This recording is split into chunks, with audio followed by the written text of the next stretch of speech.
Thank you all for coming. Our guest, you didn't know you were so popular, did you? Yeah. You're friendly. Thank you all for being here. We do have probably quite a few things that we will be covering, and we'll go through. Unfortunately, the fire marshal won't let us expand beyond where we are, so we will proceed as quickly and as well as we can. We do have a roll call. All are here presently. We are at a point in our agenda where we will take public comments on items not listed on the agenda. There is a 3-minute time limit. I have 3 requests. First of all is Randy Haney. You're up, Randy. If you wouldn't mind coming to the, if you can make your way to the podium. I hope that mic's on. It is? Good, thank you. It's on. So first of all, I thought I was going to be able to speak after this group of distinguished guests spoke. So I'll say, what a wonderful presentation. Enjoyed every minute of it. It's about time, long overdue. We appreciate you coming all the way out here to our pleasant little community to say hi. First of all, I'd like to say I was at a Rotary luncheon 2 weeks ago, and Steve spoke, and I just wanted to say how incredibly well he represented you folks. And he spoke to the truth, and he spoke clearly to the concerns of the community. And he spoke eloquently, and he spoke with facts, and it was just a great presentation. So Steve, thank you. I wanted to say that. Now that he's retiring, you're saying that? That's the second part of my little 3-minute there. I also ran into Pete this Sunday at breakfast, because we all live in our town. And it was interesting. We spoke for probably a half hour. And I walked away saying, I think the war's over. I think it's time that we all stop going at each other and started working with each other. And one of the things I thought about coming in here is there's always a sense from this side that as we try to engage you, your hands are up, and the more you keep your hand up, the more we want to knock them down, and then we want to reach our hands in, and we want to do this. And it's like, so if we both just put our hands down and we just disarm, and we start talking about the crisis that we're in and how to solve it together. And it might be too late to form a committee, it might be too late to do some things, but I'll tell you what, when I look around this room and I look at all of the intelligent people that are here that could help solve this problem, you folks need to reach out to them. You need to do whatever you have to do to engage them in a manner that allows us to feel like we're a part of solving this problem. And it's just critical right now. And that's how we're going to disarm this community. That's how we're going to make this community whole again. And I think that's what I walked away with, Pete, from our conversation Sunday. And I just wanted to come here and say that. We're all in this together. It's that simple. And all of us can help solve this problem. And I think the most important thing we have to do is disarm, stop pointing, and start looking at it. There's an old saying, stop looking at the differences and start looking at the similarities. Thank you, Randy. Thank you. Thank you much. Next, I have Bruce Kubler. Oh, there you are. Thank you. Bruce Kubler, I'm speaking as an individual. Looking over your watersecurity.org website, looks like one thing is missing, which I would think should be the update on the biological opinion and modifications of that to account for more water into the reservoir. I think it should be put under your water supply projects. It's not really a project because you don't have to spend money, but it does involve negotiation. It'd be nice to have a summary of what the biological committee is doing, what the management committee is doing, and what your recommendation is doing. In an ideal world, we would now be in phase 1 of the modification of the agreement, because we're between 100,000 acre feet and 65,000 acre feet. And I don't know what the status of it is. I think it'd be nice to have that on the website so people can kind of follow that. The amount of money, the amount of water you might get from that might be equivalent to the Ojai desalter, or how much you get from your well in the upper Vancouver groundwater basin. So please put that on your website. Thank you. Thank you. Boy, Good point. you really steal my thunder. I was gonna bring that up at board comment. Thanks, Bruce. Next, I have James Odling. James Odling, Miners Oaks. Gloria and I moved up here last year, and after a 10-year fight with 3 water districts in Los Angeles County, where they wanted to take and destroy a natural area and build a $22 million museum for a resort for their own purposes. And it couldn't be stopped until the Army Corps of Engineers finally told you can't build that because of climate change. But they kept trying to go, even if the Army Corps said no. So I'm trying to make a certain point about the future. It's not predictable from the past. Even if you think you can do these things in the past, they're just not going to happen.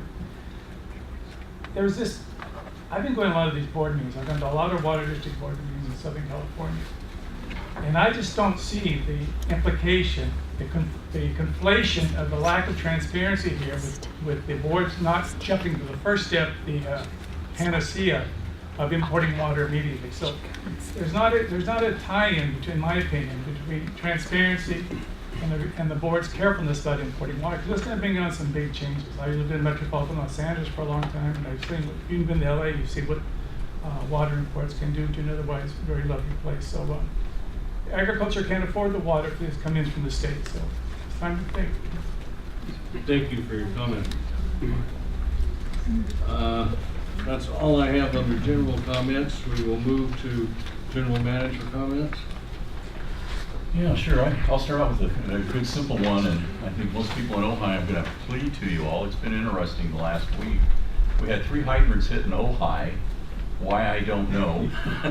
I have not had 3 hydrants hit in 34 years that I've been here, but it's been just kind of interesting. I don't know what's going on with the driving and everything else, but it's, you know, a couple of them were hitting runs, but one of them was right in front of the entrance to the Ojai Valley Inn. There's a beautiful brass hydrant, and somehow somebody knocked that one off. So, you know, if you've experienced surges and things happening in the Ojai service area, we've had 3 hits, and it's just been kind of an anomaly. I've not seen it like that for a long time. So, just an interesting point. So I want to get that discussed, but I'd also like to ask that we take a moment for an employee that we lost on August 13th here in this building. Henry Islas passed away here, and you know, he was a very valuable, very well-liked, appreciated, just an individual that I want to tell you, when it came to the Ojai system and taking it over, he was probably one of the key people, along with Michael Shields, that really got us through the hump on the Ojai system. And his loss is being very greatly felt here in the district, and all the not only just the work that he did, but the camaraderie and just the interactions that he always brought to everybody here at this district. I think we could take a moment of silence today in honor of Henry Islas. I would appreciate it, and I think staff here would also appreciate that very much in his honor. Thank you.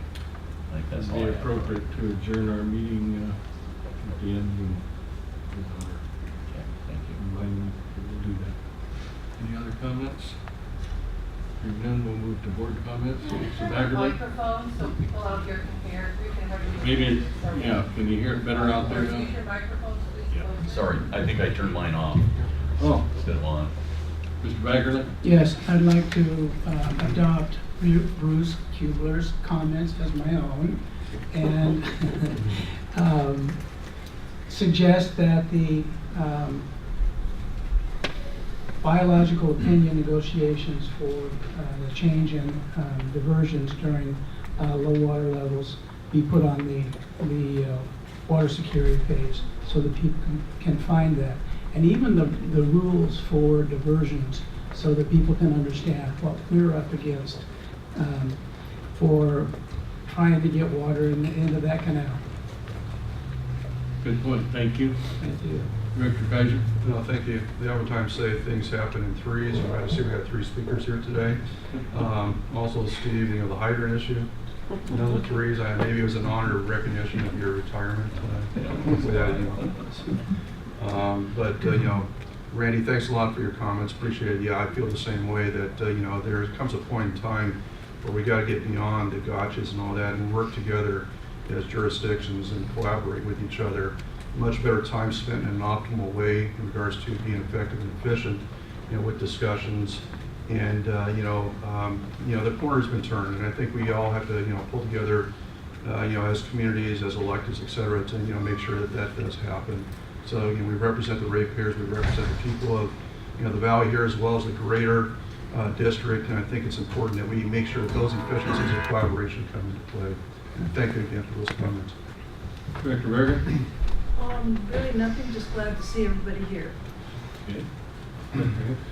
I think, Russell, you're right. The key to our whole water situation is going to be our diversions and our biological opinion with the government. We're going to have to stand up to the government. We won a lawsuit against them. We haven't pursued it, and we may have to pursue it. The judge ruled that we were due compensation, but our case wasn't ripe yet. Now, what that means, I don't know.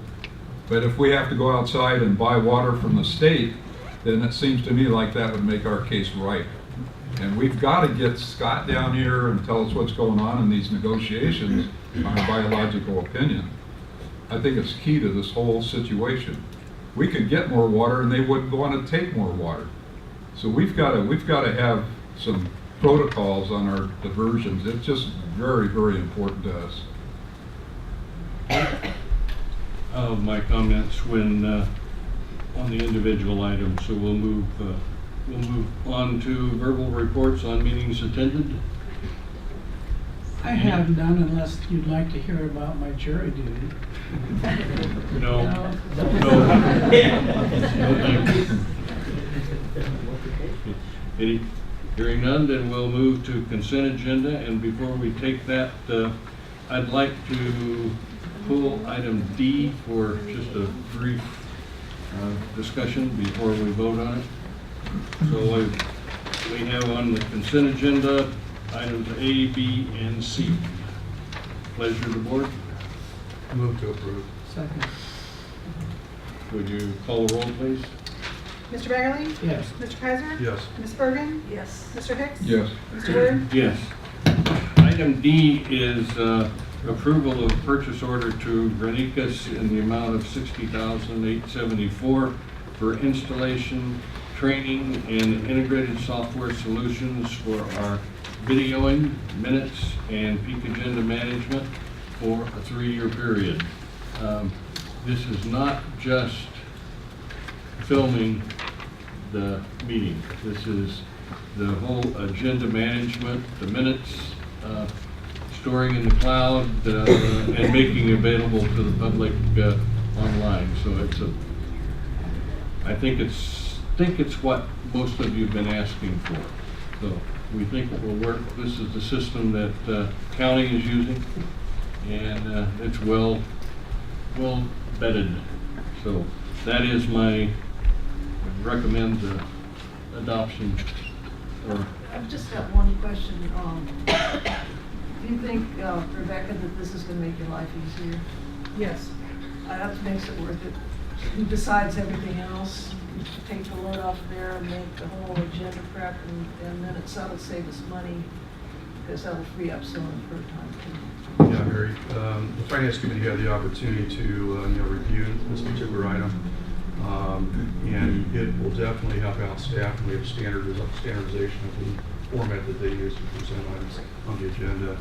And it may preclude last-minute items being put on, but that's part of that. That's part of us learning to live with it and the training that's going to take to learn how to use it.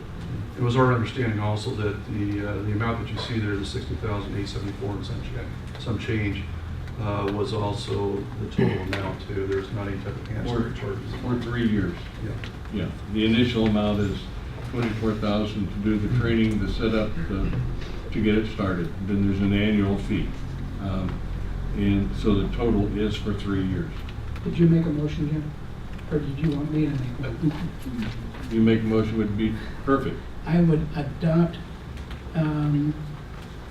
item D with much gratitude. Thank you for looking into it. Do I hear a second? Second. Moved and seconded. Call the roll, please. Mr. Bagley? Yes. Mr. Kaiser? Yes. Ms. Bergen? Yes. Mr. Hicks? Yes. Mr. Warden? Yes. Moving to item 7, review of district accounts payable report for the period 8/2 to 8/15. Any questions, issues on the board? Looked at them pretty close, Mr. Chairman, I'll move approval. I'll second. Moved and seconded that they be approved the report. Call the roll, please. Mr. Bagley? Yes. Mr. Kaiser? Yes. Ms. Bergen? Yes. Mr. Hicks? Yes. Mr. Warden? Yes. My understanding is this new system, we'll be able to punch a button to vote yes or no. We won't have to call the roll. That makes sense. Anyway, we'll move on. Now, we're moving to the enjoyable part. I really want to thank the 3 general managers who have agreed to come and give us an update on where we stand on the state water intertime issue. This is a report that they're going to give, tell us what the status is. After they have finished, all 4 have finished, then we'll open it for comment that you can address the board. And then we can go from there. So we certainly thank you, Susan Mulligan from Cayugas, Kevin Brown from City Ventura, and Mauricio. What did I vote? Yeah, Mauricio. With thank you, United Conservation, and Steve. And on my list, Susan is first. I think we switched it to Kevin. Oh, you did? We got to Kevin first, yeah. All right. Whatever you folks want to do, thank you. We just appreciate you being here. I'll just kick you from my Thanks for having us here. I appreciate being able to address the Casitas board and the citizens of the local area and those users of Casitas water and any of my loyal customers. Great to have you guys here. I want to emphasize I've been in the job now for just about 11 months. And when I first got briefed on this job, the state water connection, it was briefed as a joint project to me when I took it over between Casitas, Ventura, United, and Cayugas. And it's been a joint project since before I ever got here. And so just to dispel some of the rumors that have been out there that there wasn't a lot of cooperation, we've been working together on this thing since the day I got here, I can tell you that right now. I'm sure more of that will come up from the other general managers, but this is something, we may not agree on all things, but we do agree that this is as far as Ventura water perspective and from a regional perspective, it's a necessary project that has a high priority with all of us. So without further ado, if we're going to go to my first slide, we can. Do you have that, or you got that? Yeah. Oh, there we go. And so currently we're in the EIR process to work out the not to be pre-decisional. So there's a lot of things I want to be careful when I say here because of the EIR process. I do not want to be pre-decisional in anything I'm coming out with today. But this is the proposed route for the pipeline running from Springville down in Camarillo. As you can see down in the, I don't have a pointer, but down in the lower right-hand corner. Is there a pointer? John's got it right there. It Right. doesn't work on the screen. It doesn't? It doesn't work on that kind of monitor. Yeah, I saw that. Hanging on the wall. So if you look down the wall, and don't put it in Pete's eyes, you look down this side. Yeah. There we go. Thanks, Russ. So down there, it comes from Springville, around the Springville Reservoir, runs up through the Agwin, coming up across the Santa Clara River into the Santa Clara area, where we will put a blending station in. This is to get treated water from Met via Cayugas. And we'll put a blending station in because we're going to blend it with our groundwater. One is to greatly improve water quality, especially on that side of town, which is extremely poor. But also make sure we get the chemistry right so we don't have any issues of any leaching from our current pipes. So those are very critical items for us. And so that's kind of the nutshell of the project. Okay. So alignment studies completed. Current work is secret document. Public review periods coming up here in November, December. Future work, we're already working on preliminary agency agreements, the actual design, size of pipe, how much pipe we need, the right-of-way acquisitions. We're already surveying properties to make sure that our alignment works as we go through it. One key thing with this pipeline that's unique, Ventura is the lead designer on this one. We're taking the lead on the engineering for this project. And they come up with a great solution working together with the other agencies, and the fact that this pipeline does not require pumps. It can work either way, in either direction, based on topography and pressure differential. So that's something near and dear to me. My Navy background, we run a lot of systems that way, and it's great to see something like this happening within a very large pipeline in a 7-mile long pipeline. It's pretty incredible that's going to happen. And the next slide, please. I won't delay people. This is the general timeline that we're working with now. Although we're looking at options to maybe speed it up a little bit if we can. But currently, this is the current production schedule. As you see, there's a lot of items that happen in parallel in 2019-2020 timeline, all of which are the design isn't too complicated. It's a pipeline that's being done by Ventura's Public Works department, and so they handle all of our engineering execution. The right-of-way acquisition, that could get tricky at times, as we all know, as we try to put a pipeline through other people's property, but that's going to be working down that pipeline. Permitting is also a key item as we come across. Bid and award process is pretty straightforward, and the construction is very straightforward. Next slide. And now the proposed infrastructure improvements to Ventura Water. So one thing we don't do, Ventura is made up of 12 different pressure zones, and I don't really have much ability to move water from east side to west side to east side in Ventura. And that's a problem. We do draw water from different basins and from Lake Casitas and trying to get the state water. So in order to try to move water across the city, which I do not have the ability to do now, we're working the engineering out to put in a little bit of new pipe, not a whole lot, and repurpose some of the existing piping that will enable us to move water from east to west, west to east. And so that piping is the infrastructure improvement process, which is the east-west pipeline we're calling it, but it's really only a little bit of new pipe and repurposing some existing pipe to help enable us to move water across the city. What this would also do would enable us to supply water on the west side of town back to Casitas if necessary to receive the state water contract amounts of that. And up in that corner is that timeline for this project, which is simultaneous, I might add. If you look at the timelines, they're kind of lining up together, so that way when I have the state water interconnect, I'll be able to also, by the time I connect, blend water in, I'll be able to move water east to west across the city. And so that's what we're striving for right now. And both these projects are working very well and really are in the design phases and moving forward from that point on. And I think that's it for my slide. So Kevin covered the connection. Cayugas has a reservoir in the Spanish Hills area. You can see the concrete square there. And we have a hydroelectric generator station that is the yellow box. And because we have two different pressure zones right in the same place, we can feed Ventura from the higher pressure side, and we can receive water from Ventura on the lower pressure side.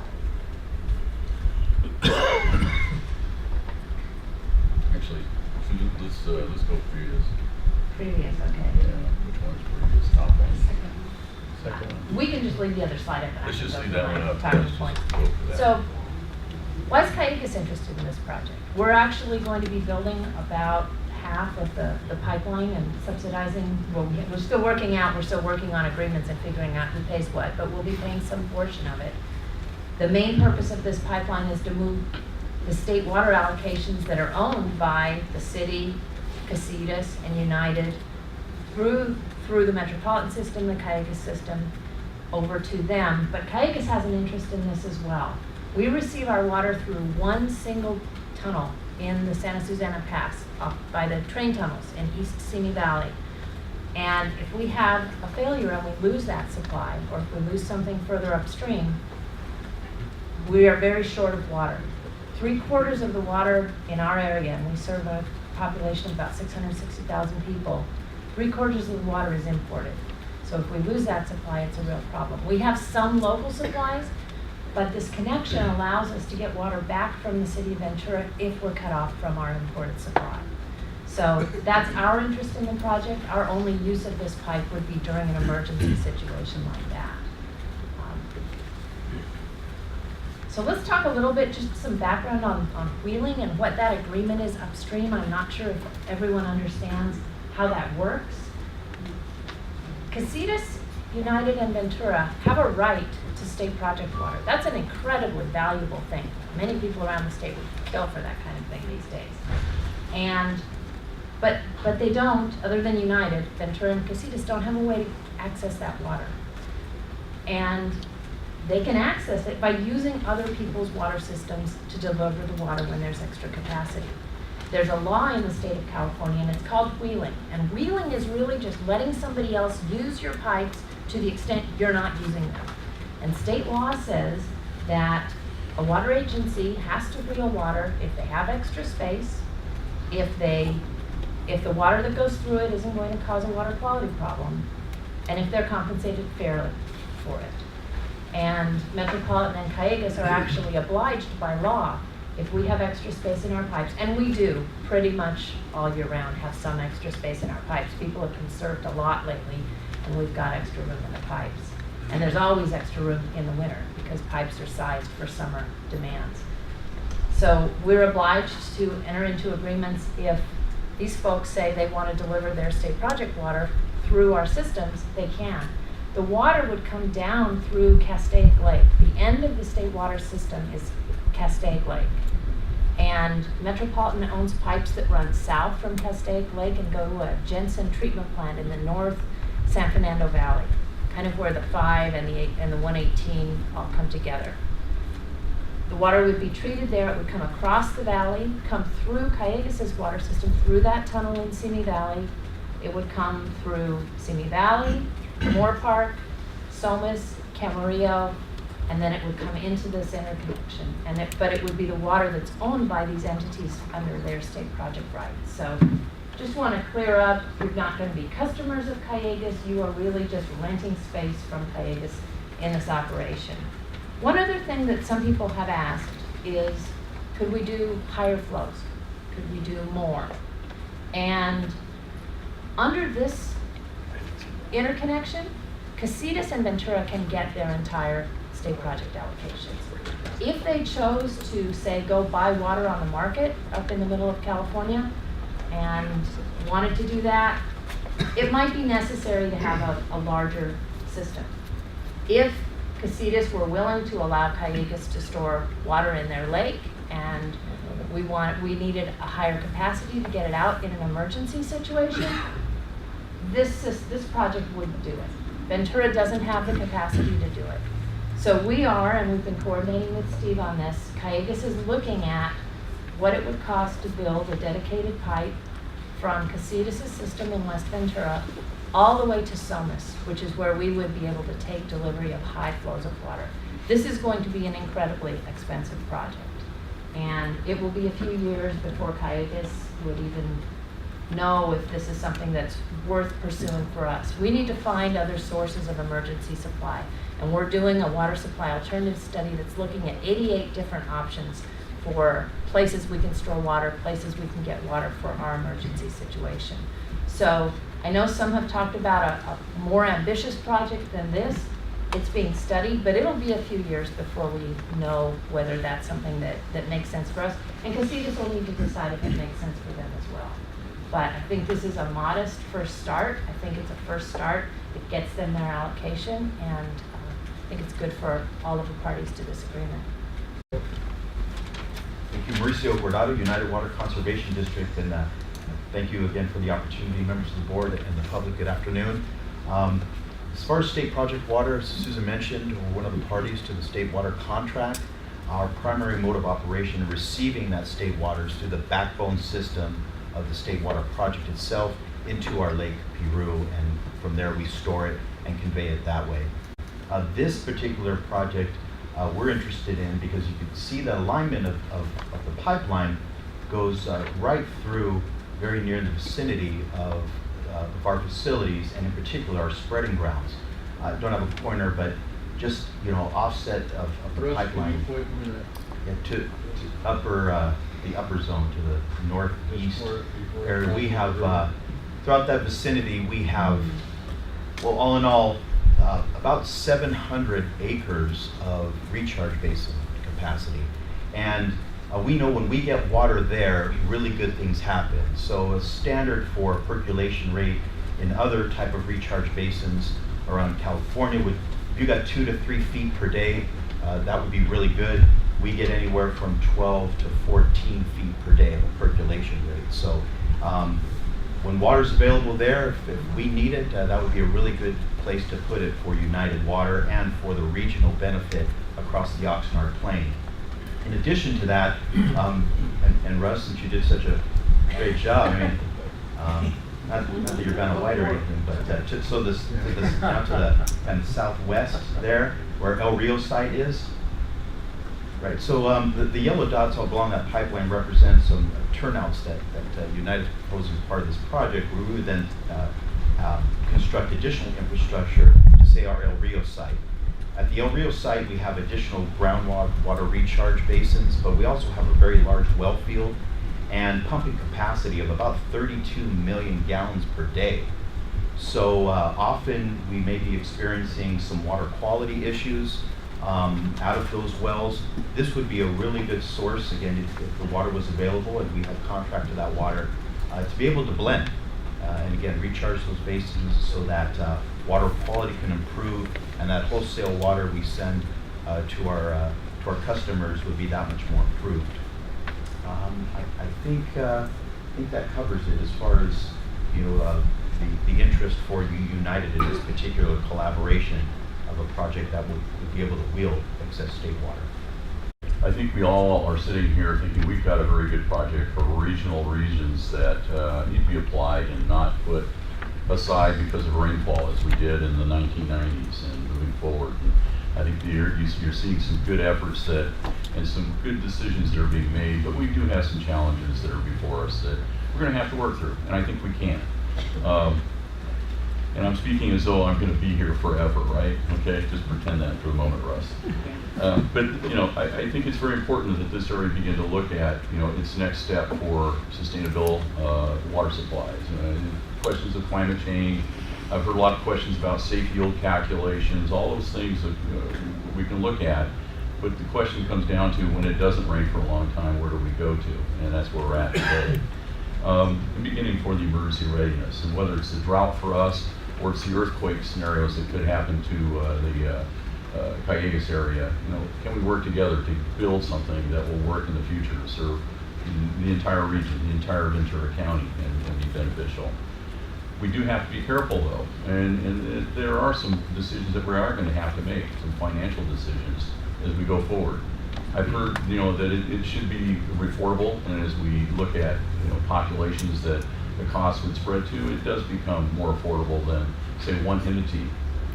Just take Ojai going alone, or Oakview going alone on a project like we're talking about. The more benefit we see throughout the entire county, the more that we can spread that financial burden and get this to be a complete project. Couple of things on decisions of state water. As we're talking about this particular project right here, I think we're really keeping in mind that this is more of an in lieu type project, and that water would enter in from the state water project and go into the city of Ventura, and city of Ventura not take water out of Lake Casitas, and we'd work out the arrangements on how that's done.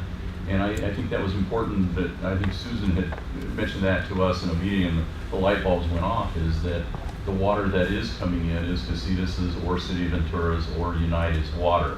It's not Callegas' water, and in that way we can wheel, and that way we don't become part of Metropolitan or utilizing part of Metropolitan's allocation to the state water project. So really what we're really talking about in this particular time is probably truly more of an opportunity for an in lieu delivery.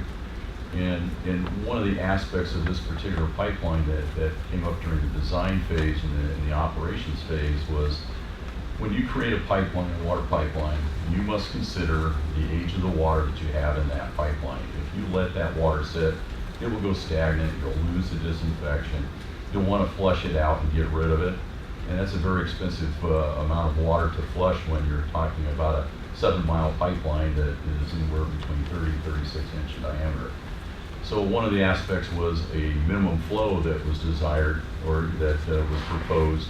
And it really comes very close to what probably the city of Ventura and Casitas would take commonly in an average year of water demand. So it really establishes a good baseline just to keep that line fresh and bring that water into the eastern part of the city of Ventura and maybe even further. So there's some things that we do have to observe and be careful of. And when we talk about the larger pipeline between Callejas and Casitas, that's another aspect that if you get into large diameter pipelines, you need to really consider the water quality aspect of that in addition to the flow aspect. So challenges that are there, and that's design challenges, and they can be overcome.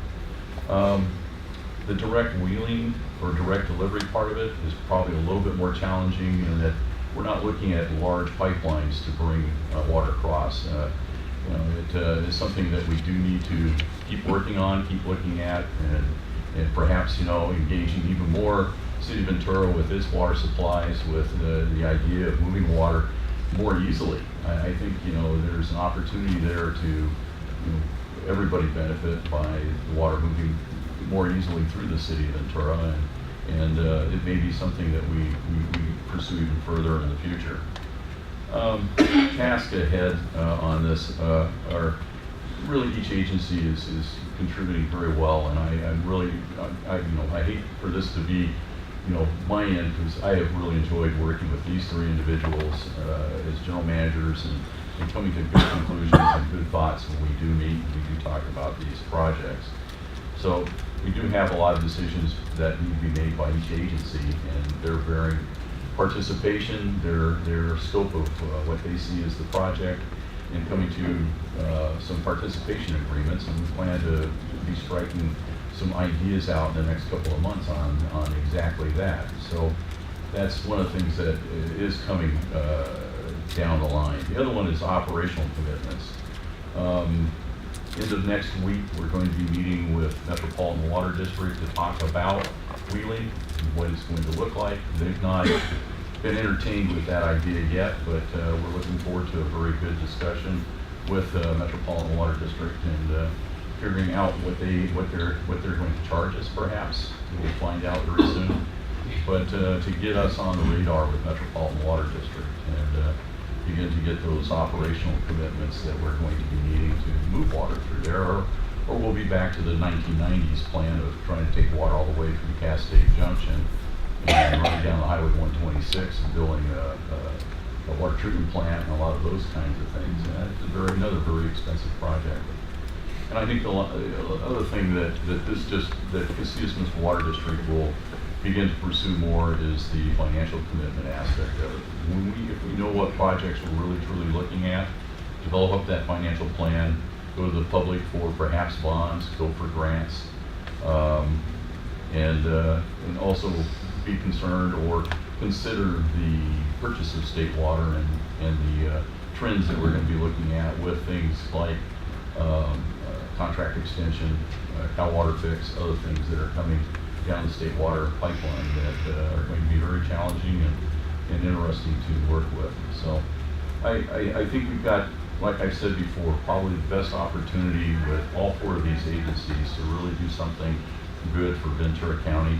Now is the time to move forward on it. It is going to take time to put this together.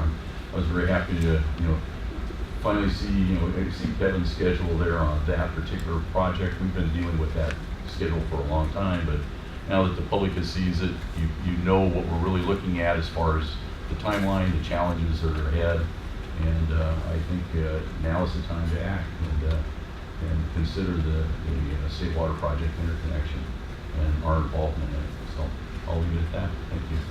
Thanks, Peter. Thank you very much for all four. It's very obvious this is not just digging a trench, dropping a pipe in, turning the faucet on. It's much more complicated than that, and certainly time consuming,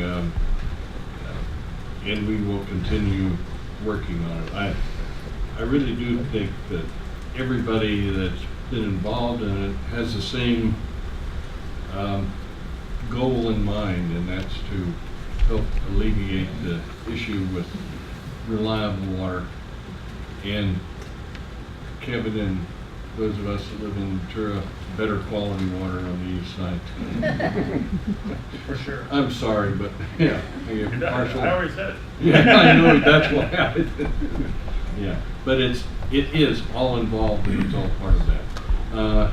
And I do thank you for coming and sharing and the time and the commitment to do that. And we will go forward. At this point, I guess I can open for comment if you want to address the board, and then we'll go from there. One thing I want to, we are going to put a 3-minute limit on it, and when you're at 30 seconds to go, I'm going to wave my hand. Okay? Okay, you're on.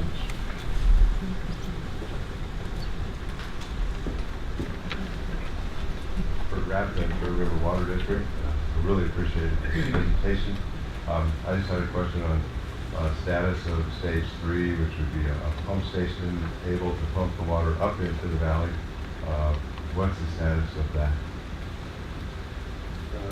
Steve, can you answer that? No, that was stage 3. Oh, to come bring water up this way. Right. Status of that is that it hasn't been planned yet.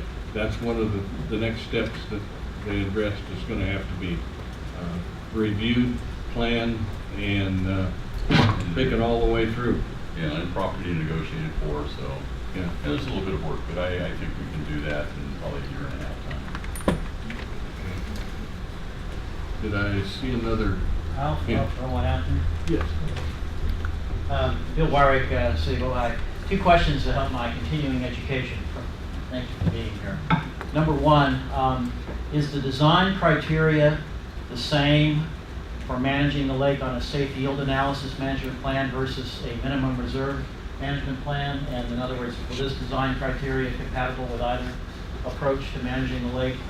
And number 2, I believe it's Article 21 water is when there's really a lot of, and is Article 21 water being delivered? Would that, once wheeling arrangements are decided upon, does that apply both to taking entitled water as well as Article 21 water? Susan, did you want to answer any of that? Yes, I think we should make the wheeling agreement flexible for any water that these entities want to purchase and bring in. And the first question? Yeah, I'm trying to understand the first question. Yeah, I am too. Okay. All right, never mind then. We'll get Maybe we everybody can, to Bill, think. maybe we can talk about it later, but trying to understand what you're getting at with safe yield and state water Well, project. my understanding is that there's the management protocols for a minimum reserve approach to managing the lake would be different from the current safe yield analysis. And whether basically the backup water from would be the backup water would, as available would be this design criteria would be the same under either management plan, if there are differences. Yeah, I think it would be the same, because I mentioned the opportunity that we really have, that if we need to keep that line flushed at 3,500 acre feet a year between the city of Ventura and Casitas, that's usually about what we might get from state water if we're lucky each year. So I would say what you would do is come to terms where that would be a minimum flow, that would be a baseline, and then you'd operate your lake otherwise, but be a baseline of 3,500 acres of state water coming in would be, and that solves your water quality problem. I think There's opportunities. That figure of 3,500 acre feet is, we have an entitlement of 5,000 acre feet for Casitas. However, that's if the allocation is 100%, and that's only happened a couple of times. And at this point, what is it, Susan? Now are they going to 55. 35%? It's currently 35%. We think with water fix, it'll be about 70% on average, but it could be from 0 to 100. Okay. All right, just trying to clear that up a little bit. Also clear up the 0 to 100. And I'd like to make this perfectly clear that everybody in the state depends upon either snowpack or rainfall. And we just went through a period of going from 0% availability in 2015 to Article 21 water last year when the El Nino or the storms hit Orville. You know, we were all dependent upon that statewide. Yeah. Okay. We can't invent new water. Okay, did I see another? Yes. Jim, I just have one. Do I need to go over there? I can just. Well, depends on how long your question is. It's short. I just wanted to clarify what I heard from the United Water District, that they have a ton of storage capacity. And am I correct? A tremendous amount is what I just heard. And so when we look at Lake Casitas and its storage capacity, and then you have to ask yourself, what's the better place to store the water? Underground, where there's less evaporation, but there's still water movement, or above ground. So I was sitting over here thinking, what is, and have you guys thought that through, what is the better place to store this water? Is it actually taking it all the way up to the lake, or is it better off in the United? And are all of these capabilities of storage equal? You know, that would be my question. If I could answer, if I were in charge, I would store it in a lake that I control. There are many, many pumpers on the Oxnard Plain, and we're in the middle of a groundwater sustainability plan process, and Casitas has full control of their lake, so I would recommend storing it there. Thank you for your comment. Is there another? You take the comments from the board? I'm ready for the board. Bruce? I had a question for Susan about the timeline. Would you address the board, please? Oh, I'm sorry, okay. I had a question for Susan about the timeline for them to make a decision on their emergency backup supply. I had heard rumors that they were within maybe 2 or 3 months of making that decision, and now she seemed to indicate it might be more like a couple of years if they're studying that pipeline going from Casitas all the way directly to Cayuga. So I wonder what the schedule is for that decision. I understand your confusion. We will be done evaluating the Casitas dedicated pipeline, and we'll know the cost of that part of that option within probably a month. But we have a whole bunch of other options to study. We wanted to study that early to get a feel for it because of all the discussion here, but we have to compare it to other options. So we'll know what that is, but we can't compare it and make a decision for a couple more years. Yeah. Thank you. Okay. I did this backwards, so. It's okay. Ready for the board. Susan, you're gonna have to stand up. And Get my exercise. Comments from the board. Could you elaborate on the difficulties of moving water from the west to the east should you have an emergency? What's the best way for us to do that? Because that's really the fundamental underlying principle for this regional effort of all 4 agencies working in concert. I think you've hit it at the big constraint and challenge that we have. Ventura, during the outage of imported supply, can get water to Cayugas, but they would need to use their groundwater basin. They might use other supplies that they have to get that water to us. There's not a clear and direct connection between Cayugas and Casitas if we go through Ventura's system. We would just have to have an arrangement where we pre-deliver a certain amount of water to Ventura and they would deliver it back. If we wanted to enter into an agreement with Casitas and really move water and a significant amount of water, we've got to have a dedicated pipe. And we might not need a pump station to move it in. You can move water into storage over many years, but we'd need a dedicated pipe to get it. So a 36-inch pipe hasn't got the capacity that we need. The city of Ventura doesn't have the That's the challenge. It's moving through their Ah, system. Okay. Their system is designed to serve neighborhoods. It's not designed to serve water between Casitas and Got Callegas. it. That's the bottleneck. We have some work to do. Yes. Unfortunately, it all takes money. Thank you, Sue. Thank you. I was just looking at you, you look like. No, I mean, that was, no, I mean, no, I mean, yeah, the system, we have 12 different pressure zones and with water tanks on the hill, so the problem is moving water. I can't move water right now east to west, so what our improvements will do will enable us to move water east to west to east also, but we've done all, we've built the hydraulic models for this, for the area, and unfortunately trying to move more water than we can possibly move east to west to east, basically damages our system. We can't do it right now with the current system. So we are undertaking a new master plan for water and wastewater in the future. We'll see what we can do, but really what Susan's saying is perfectly, you need to move large quantities of water. She gets cut off from San Jose to Fetch, large quantities of water is moved fast. You can't do that through a municipal water system designed for neighborhoods. Okay. But what you can do is Ventura can make use of Casitas' state project allocation. And you don't need any additional pipe beyond this for your water allocation to be able to be used in your service area. Sure. Okay. Thank you. Thank you. First of all, once again, thank you to Susan, Kevin, and Mauricio for being here. To your busy schedule, really appreciate that. I understand where you're coming from, Susan, in regards to making sure you have a reliable source of water in the sense of whether or not something gives in the way of our earth below us. I mean, all you have to do is look every other week, perhaps, and the ring of fire that is in the Pacific. You can see where there's earthquakes happening on sadly a fairly regular basis right now. Susan, you mentioned that it's going to be extremely expensive, and I think just to give us some idea of a range of what you see as being the expense of the total project, engineering as well as construction.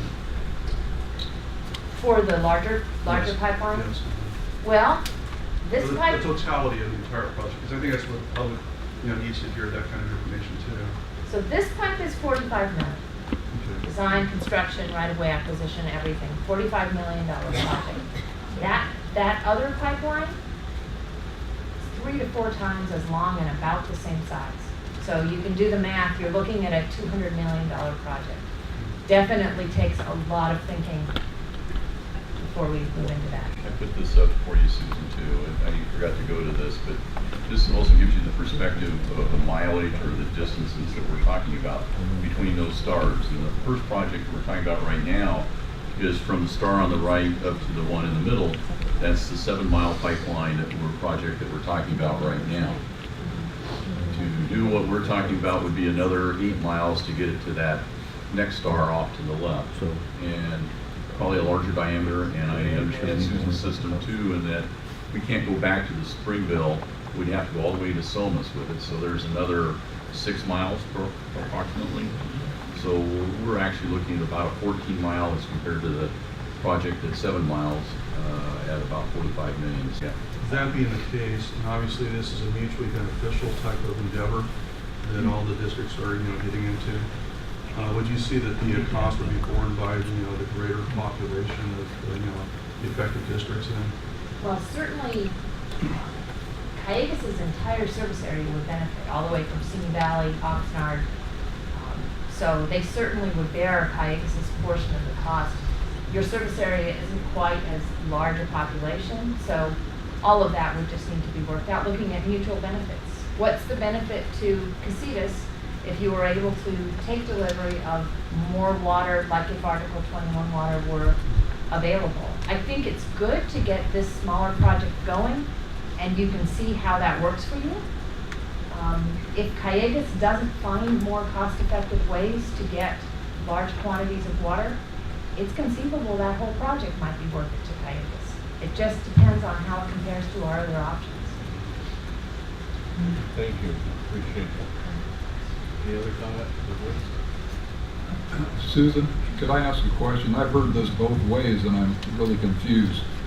If we could pump it to the lake, is it possible to put treated water from the state project into our reservoir? Wouldn't that damage the fish? I've heard it one person says we can do it, and the other one says we can't do it. So what is your opinion on that? We have a lake, you would probably call it a pond. It's a 10,000 acre foot lake bar.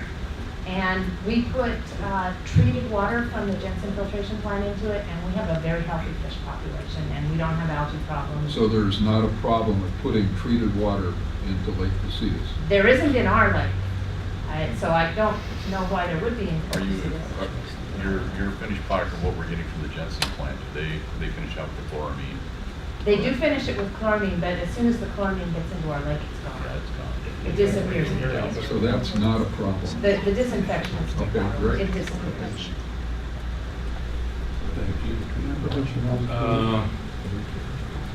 Yes, Bob. How many people, how many people would this benefit? And I'm gonna put it in a different perspective. We had less than 3,000 users in Ojai. Dedicated $60 million for just 3,000 users. How many users, when I say users, I'm talking about partisans. So if we pro-rata, and we're looking at hundreds of thousands of people, it appears it's a very, very, very minor cost to the rest of the county compared to what we already pay to preserve our waters. So I'm confused as to where this big cost is, because we're already bearing that burden alone. So if somebody could put that in perspective, I would kind of like to see what that number is. Because my understanding is we prorated it out to what we paid in Ojai. It's about 1.4 billion pro rata over the rest of the county at the rate that we paid to remove Golden State water. Okay? So I wish we could talk in numbers that are reasonable and achievable and have actually already been accomplished. So someone could help the rest of us with that. I don't want to appear to be selfish, but we've already spent a ton of money. I'm not saying that it's not our purpose to say that we wouldn't have to bear the rest of the expenses. But when I hear it's going to be very costly, it just doesn't make sense with what's at stake in such a small amount of money to be making this huge obstacle.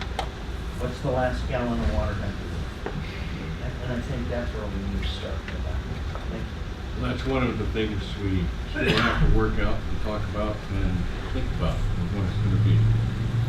Okay. Group, once more time, thank you very much for participating and coming.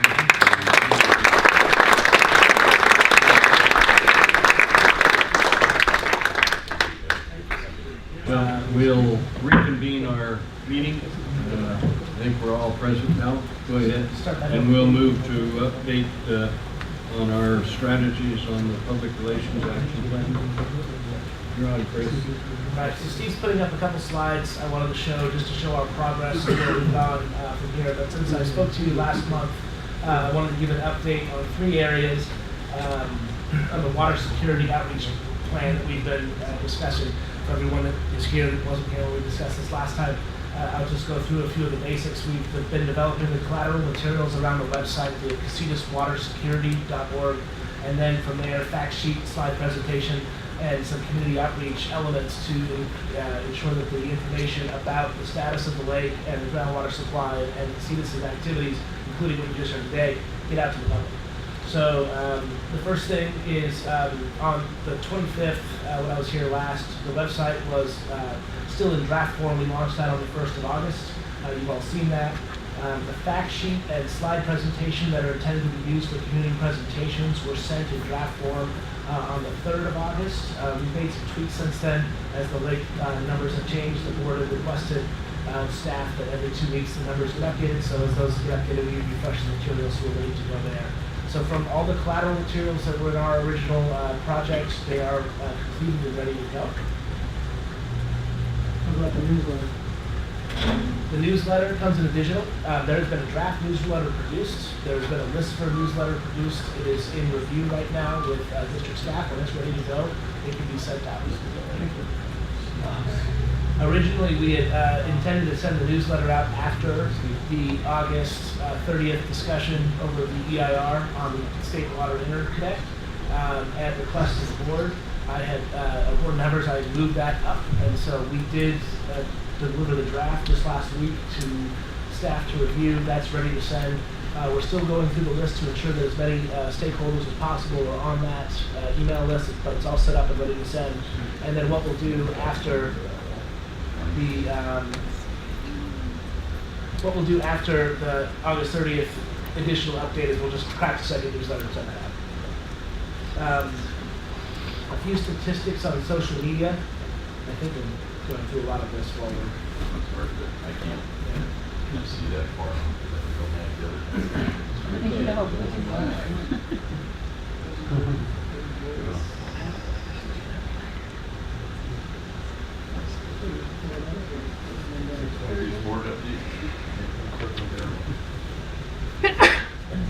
So we get a screen right here will be in the 20th century. Let's bring it up to the 21st. This is similar.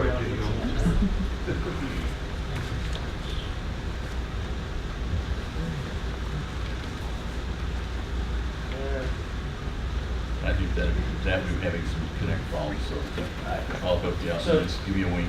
We'll just start here. This is what I went through on the collateral materials. On the first three columns you saw on the 25th, I added the fourth column just to give you a status of where everything is, and we'll walk through each of them. So again, we can skip past collateral. I kind of went through that. On the digital outreach, the social media campaign, we put $100 behind some boosted posts, specifically targeted in the Casitas service area about the Casitas Water Security website. I'll have some statistics on those in just a second. In a future slide, but that is live. We are working with district staff on creating a much more robust content calendar to add more posts, but we do have some good engagement so far on what we've done, just a small budget for social media. And the e-newsletter was set for review. I put Monday, but it was in pieces last week, and then the last piece was Monday. We're ready to send when we have final review there. Also, I think we might need to update the water numbers. We updated those yesterday, so we'll do that before we go live. Steve, where are we at with internal review on what this is doing? I don't know, I'll have to check. I can't tell you right now, but it usually comes to Michael Flood and myself, so Michael and I need to probably sit down with you tomorrow morning and finish it out. It looks like a couple of those are 2 weeks. Nice to see. For the newsletter perspective, we're ready to send that. Like I was mentioning as they were getting the PowerPoint together, we moved this up in our schedule so that we can do a second one after we get the information on the State Water Interconnect, and we have a second, more robust update there. Go ahead and go to the next one. Community outreach, there were three elements here. One was to have the board members go out and do updates. I think between scheduling, Steve and I had got together to write that. It's one thing we do need to do. We'd like to provide each of you with a page of bullet points that you can go out and speak to small organizations or public boards and just give updates as to what's going on, similar to what you do here, but we do it, say, at the Ventura City Council meeting or the Ojai City Council meeting, so there's an interagency conversation going. More during public comment than an agendized item, so we're getting out there and talking to folks. Community presentations, again, in the collateral section, we talked about the PowerPoint. PowerPoint's been created and is ready to go. We've created a list of organizations in the Casitas service area to outreach. A lot of nonprofit groups, service clubs, groups that typically would take on a speaker that would give an update on the water security element Casitas wants to talk about. And then in terms of scheduling this, when I got back, we were intending to schedule Steve for the month of September and end of August, and we don't have Steve. So we're still working through who's going to do it and how that's going to stack up. That is an open item on my plate that I want to close out this week so we can begin scheduling this. Once we start making those calls and booking speakers, we're ready to go. And then last, the stakeholder tours. This has been moving along. I've been working with districts. Before we move on to the stakeholder tours, today we had a pretty dramatic presentation by all of the GMs related to the connection project. And we didn't take a photo of it.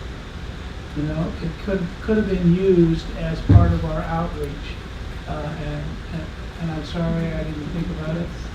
You know what, I have no problem getting them back up here. They probably ought to take them out to lunch at the lake. Well, that's Back good. in. Yeah, we can. We might be able to do ourselves possibly too, we might be videotaped here by Andy or Ray too, so.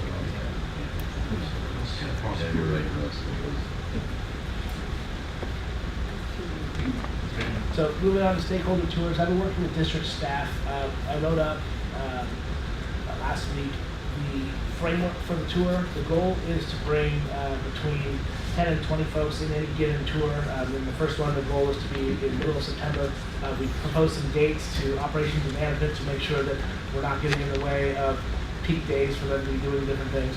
So the goal is to hit 3 places. We'll go to the dam, the top of the dam, we'll go to Robles Diversion, we'll go to San Antonio where the wells are, and use each of those places as a staging place to brief community leaders and other stakeholders and public on what's going on in the status of the water security from the groundwater perspective, the lake perspective, new projects perspective, then also talk about the diversion, because that's been an area of concern that we've seen with folks. So the content for that is still coming together. There is a draft script, it's very rough, but we're hoping to put the invite out for that early next week so we can start recruiting folks.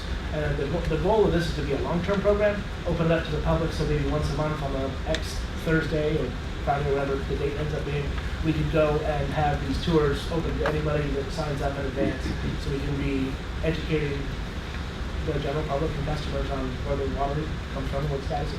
You know, So we started out talking about Casitas Dam because we have the AWA tour every year there, and I think everybody gets a lot out of that tour. But you know, the questions posed about Robles Diversion, particularly during storms, I think the more people we have go out there to actually see what goes on or what Robles is really all about, they begin to understand the difficulties that we face when it comes to diversions in that location. So I think it's a good educational opportunity to get people, because really we haven't had anybody other than a few guests that I've taken out there from other water agencies to go see Robles Diversion. So potentially an opportunity, and well, I'll tell you, if it starts flowing, that's when you really want to get people out there to take a look at it. A little bit difficult to get to it, but it's flowing. It is. It's even more difficult. Yeah, it's a 4-mile canal drive to get there. Yeah, that's right. So we need to work out the logistics, but I really do like the idea of once a month having one of 3 or 4 places that we're visiting or opening up for tours.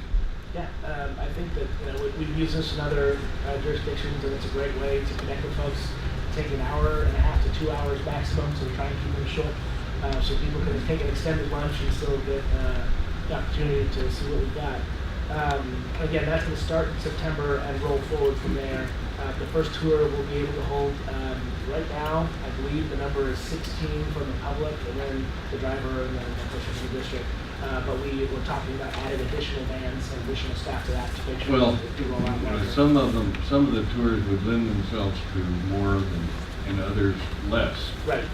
Visiting the dam could, we have it, as long as the gate's open and we can compare.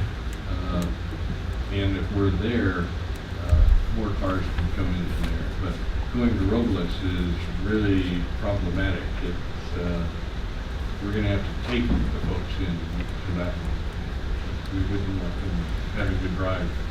Well, the goal for all of them was to have everybody in the van rather than driving separate. It's part of that Okay. driving conversation. The way we'll do it, we've done other places, is we have a PA system. So we can be talking about things that are relevant to what you're going to see when you get there, and relevant facts, Very good. history of the district. Just let us know, let the company hear so that we can We'll make sure we have an Instagram hashtag ready to go. So that's it on the tours. They are in motion. In a perfect world, that we would be able to tack that onto the newsletter and send out an invite as early as Tuesday next week for the end of September tour. But if you need to do a separate email to that, to the stakeholders list, then we would do that after the newsletter. I don't want to hold that up over finalizing the details of the operation. The last thing I got on a slide for taking any questions, just some of the metrics from those short social media push. We really focused on the Ojai Valley, and we spent $100 of the budget. It wasn't a very large ad buy, but just this is what we came up with over the 3.5 weeks of the posting out there, engagement. The web stats did not make it to me collecting this meeting, but we do have statistics on the usage of the Casitas Water Security website that are also quite good. So. Any questions? Mostly me. Maybe I didn't understand. What are you counting the contacts? How are you tracking those? When it says people reached, is that That's is it reach open? is a number in social media advertising as far as how many people, individuals are reached. They have a tracking mechanism for that in the advertising. Okay, track that to clock how many. You know, when you go online and you look at a pair of shoes, and then that pair of shoes follows you around the internet for a couple of weeks, that creepy premise is something similar to that. I'm sort of an analog person. I know it's a digital age. Thank you for explaining that. Okay? Any questions? Yep. Thank you very much. Let's move forward quick as we can. Thank you. We will move to item 10, if I can pull it up. This is one of those things that is, you look at it with really mixed feelings. Let me read. I have a resolution here that is being offered, and I'm going to claim the right to read it. This is a resolution of appreciation honoring Stephen Wickstrom upon his retirement and 34 years of service to Casitas. Whereas Stephen Wickstrom began full-time employment with Casitas Municipal Water District in the engineering department on February 13, 1984. And whereas Steve was promoted numerous times during his career, with a final promotion to the position of general manager on June 13, 2007. And whereas Steve was instrumental in the successful completion of numerous projects in his time with the district, notably the Marion Walker pressure filtration treatment plant and the acquisition of Ojai Water System. And whereas Steve has decided to retire from Casitas after 34 years of dedicated service to the district. Now therefore be it resolved by the Board of Directors of Casitas Municipal Water District as follows. The Board of Directors hereby expresses sincere appreciation to Stephen Wickstrom upon his retirement after 34 years of service, and it would be accepted this 22nd day of August. I guess we have to accept it. That is the resolution that anyone, I'm going to offer it for acceptance. Do you have to accept that? I'll third. The third, second, third, fourth, and fifth. I gotta say, it's the skinniest resolution I've ever seen for a 34-year career. We try to fit those on one page, that's what we do. Yeah, but let me throw in some others. The resource management plan that was developed after we resolved the long-standing issue of whether or not we were going to allow the Bureau to tell us. We paid off the dam. There are so many things that we have done together, even during the time that I've been here. It is absolutely amazing. You say you had this successful completion of numerous projects. It would have been 5 pages long. It really would have. Including our REAP program. This is unreal. I mean, I'm going to miss this guy a lot. Well, and I can honestly say I'm going to miss this place, and this has been my life. Yeah. And particularly with the people that we have here, you as a board, we've had differences, discussions, but we've worked through things. I just think back to us, and really I think the other one that stands real well right now is our protection of Lake Casitas with the water program. Oh, yeah. Leading into things like the Park Ranger program that Daryl's instituting over there with Grace and things. And my first part of my career was helping a lot of people that are here locally get water meters. can get water. And that was fabulous to get to know the people here in the valley. You know, as a, gosh, I won't say a young kid back then, but it was a joy to work, come here every day, new challenges. I was never bored in 34 years. I can tell you that each day. There was never a boring day at all. So, and it was funny because I got to share this. When I first started working, Mario Cognoscini was my boss, and anybody that know Mario would go, "Oh my gosh!" But he told me I'd be here for 2 years, and he said, "Look around. We've got all of us that are here." And then we started to see retirements. Mario retired. Bob McKinney retired.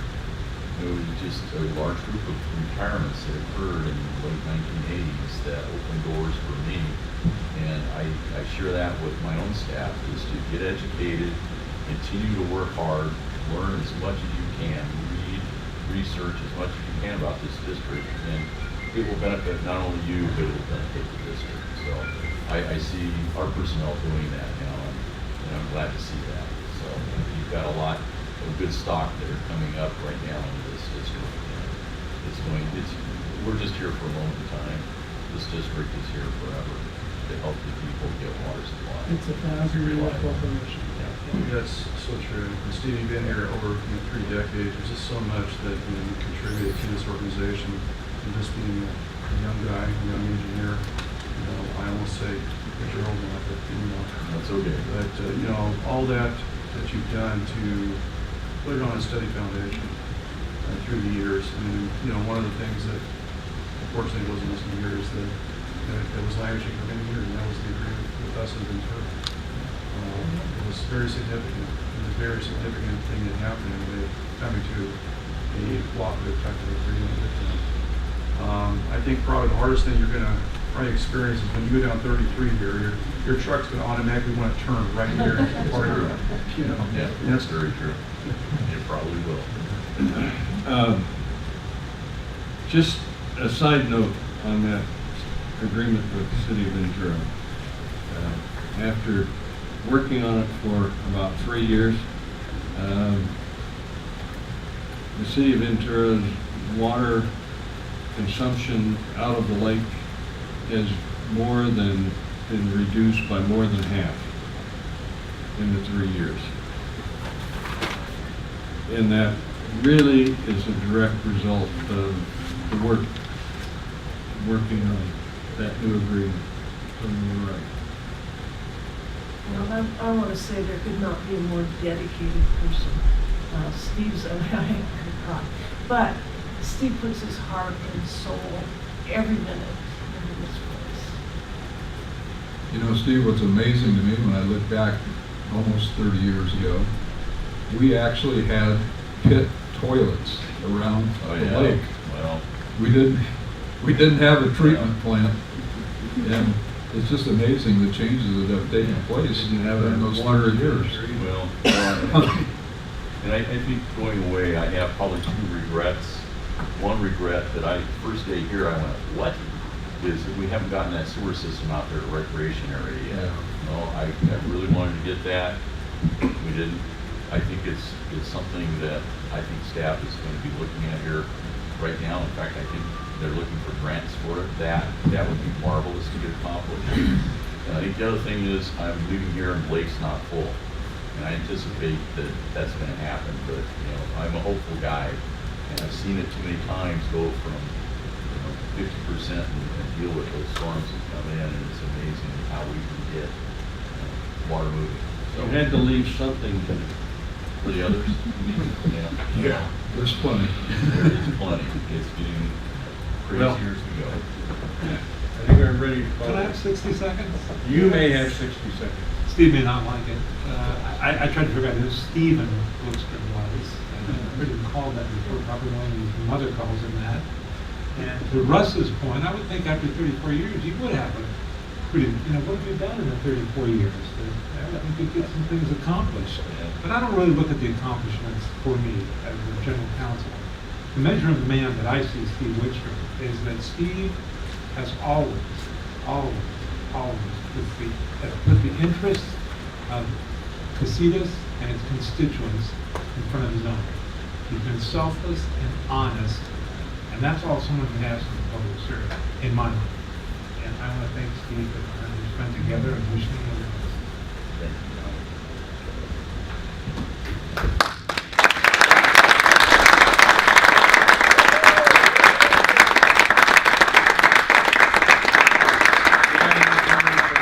Can anybody else say anything?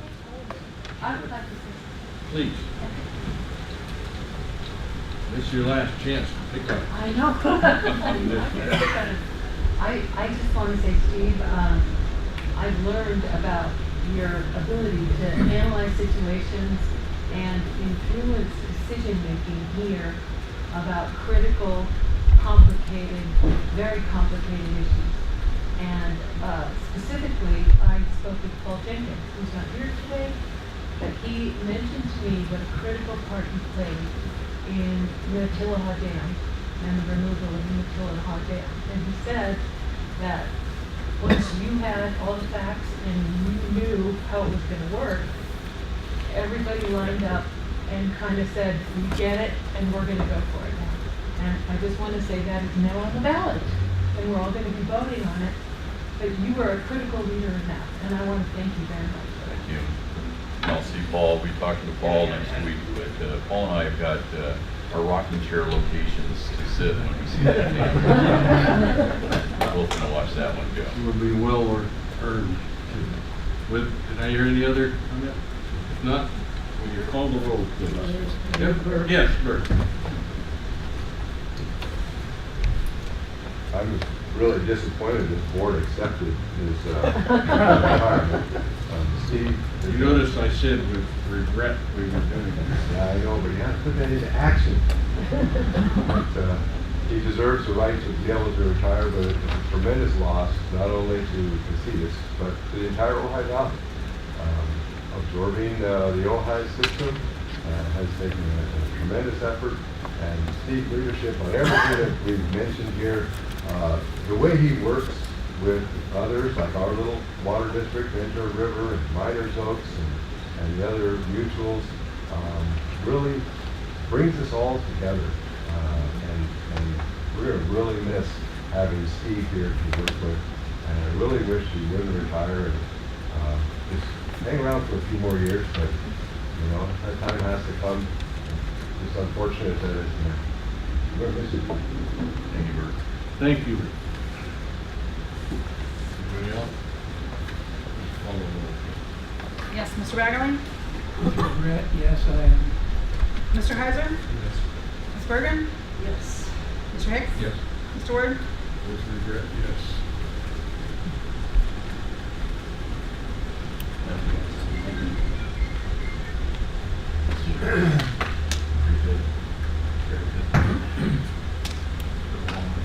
It has been. We've done a lot. We've done a lot. Harris, thank you. Now, I told him he didn't have to speak in the next. Right, thank you. If he wants to. All right, thank you. And compadre, we can do it real good. I won't, you know that. Yeah. When do we actually give him a recognition?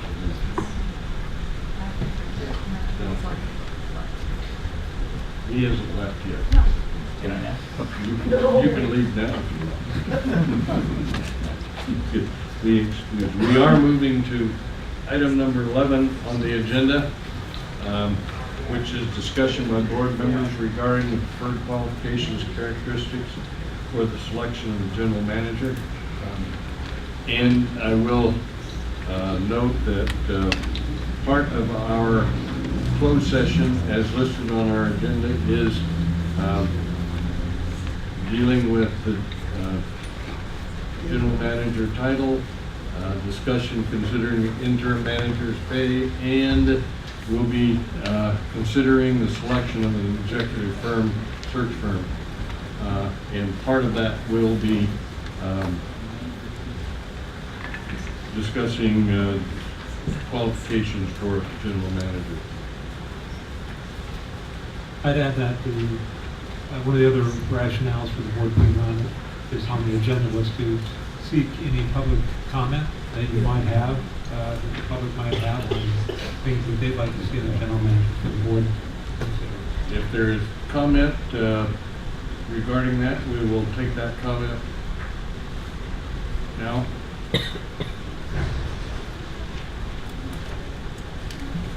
Okay, we will move to the pleasure. I'll of the- make a comment. I'm sorry. It can't be fine that Steve Wickstrom twin either. That's not very helpful. I'm sorry, I can't keep my mouth shut. Renee Roth, live in Ojai, witnessed the Golden State takeover and that whole process, where we had little communication. I think what Bert was just saying, that the ability to communicate well with all of the water agencies who are coming and having to work together in a cooperative way so that there's an understanding of everybody having their fair share and knowing that there's a place to go where everybody feels like they can have their fair share of the lake and the water. I think that's just a critical part. I think in the past, there's been some fear that people didn't know how things work, and I think it would be really good if everybody knew you're going to get your share. The other thing I've learned from watching water over the last few years is we learned Australia went through and had a lot to teach us about how to survive in critical drought issues, and I hope critical drought issues would be something, knowing how to address critical supply issues, a drought, knowing what they did in Australia, inviting a person who's been through the Australian situation, what they did, how they made it. Having that kind of new perspective, I think would be really good to add to what we're going through now. Thank you. Thank you. Are there any other comments? We have a job description that was dated January 07, and their intent was to update that. We're also going to be depending on some input from the search firm in doing that. And Director Baggerly, you've handed out your list of what you think are preferred qualities. Yes. And going through those, I see many of those are already in the job description that we have, but we may need to rephrase them, but. Sure. What I brought forward for the board is for discussion only, to get you thinking about those qualities and maybe even technical requirements that you want to have for the general manager. And it's not easy to do. It's very modern day management techniques are different than the 50s and 60s. They really are. So I wanted us to start thinking about this critical nature. This is not an end all of possibilities, but it's a start for us to think about our new general manager. Well, I appreciate getting that. Yes, we need to make sure that these things are incorporated, preferred anyway, in the job description. I will say that I do feel strongly that before we redo the job description, we receive input from the search firm, whoever we select, and we'll be doing that as the next point of business. And part of all of their requirements are that there be a job description and that they will also provide some input to that to make sure it's updated and current. So if we can take this and use this with the job description and match and make sure that we've looked at all of them. We all need to think about it. Yes. And I guess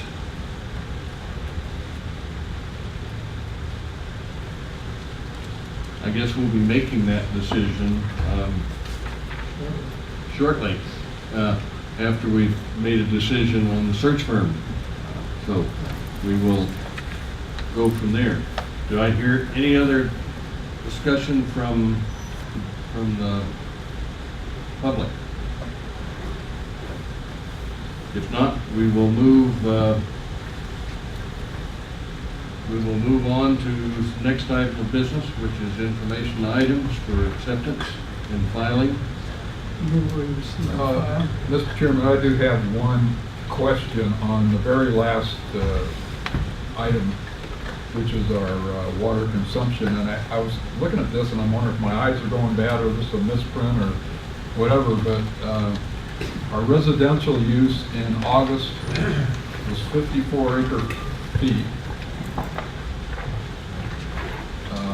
And for the month, and then in September it jumps to 401. Is it possible that we could have that much of a variance in one month? I just don't see how that can happen. September of last. That's last.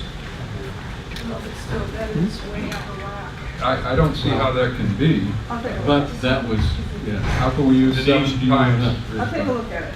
Okay. 8 times more water in one month than we did in the other? I think part of I that might was offer, when we went into. we did delay billing on the Ojai system for a few months because of meter change. We had too much. In all likelihood, that Denise will check that is the accumulation of previous 2 months from the Ojai system. So it's Okay. a timing issue. Yes. Yeah. I remember us You'll see discussing. zeros for Ojai in the other. Okay, that answers that. Thank you. Thank you. All right. Your pleasure on the information items? I move that we receive and file. Second. Been moved that we receive and file the information items. All roll. Ms. Ragland? Yes. Mr. Kaiser? Yes. Ms. Bergen? Yes. Mr. Hicks? Yes. Mr. Ward? Yes, thank you. Thanks, Jim. Thank you all for being here. We will be moving to a closed session and we will resume open session following that